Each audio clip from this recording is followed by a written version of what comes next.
शौहर को इस अजाब से निजात दिला सकेगी। अगली सुबह अलीमा ने सफर का सामान तैयार किया। बुजुर्ग औरत ने उसे एक छोटी सी थैली दी जिसमें कुछ खजूरें, सूखी रोटी और एक ताबीज था। बेटी, ये ताबीज अपने गले में पहन लेना, ये तुझे बुरी ताकतों से बचाएगा, बुजुर्ग औरत ने कहा।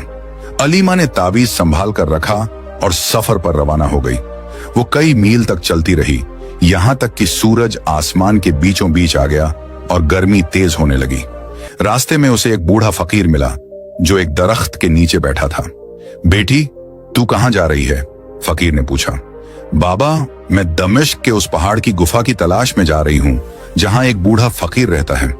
मुझे अपने शौहर को बचाने का रास्ता उसी से पूछना है, अलीमा ने जवाब दिया। फकीर ने उसकी तरफ गौर से देखा और कहा, बेटी, तेरा इम्तिहान शुरू हो चुका है। आगे तुझे 3 मुश्किलों का सामना करना पड़ेगा। अगर तू इनमें कामयाब हो गई तभी तुझे वो बूढ़ा फकीर मिलेगा। अलीमा के माथे पर पसीना आ गया, मगर उसने हिम्मत नहीं हारी। बाबा, कौन सी मुश्किलें? फकीर ने अपनी सूखी उंगली उठाकर कहा, पहली, तुझे एक ऐसे दरिया को पार करना होगा जहां जिन्नात का कब्जा है। अगर तेरा ईमान कमजोर हुआ तो तू डूब जाएगी। दूसरी, तुझे एक ऐसी पहाड़ी चढ़नी होगी जहां शैतानी आवाजें तुझे तेरे शौहर को भूल जाने के लिए मजबूर करेंगी। अगर तू कमजोर पड़ी तो तेरी याददाश्त मिट जाएगी।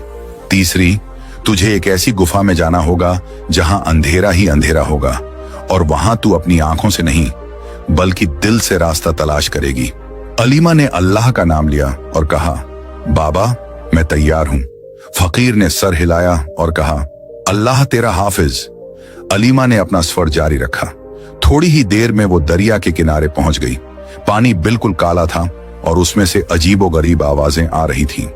अलीमा ने बिस्मिल्लाह पढ़कर दरिया में कदम रखा।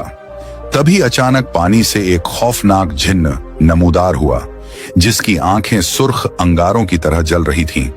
रुक जा, अगर एक कदम और आगे बढ़ाया तो तुझे मैं गधे में बदल दूंगा, जिन्न ने दहाड़ते हुए कहा।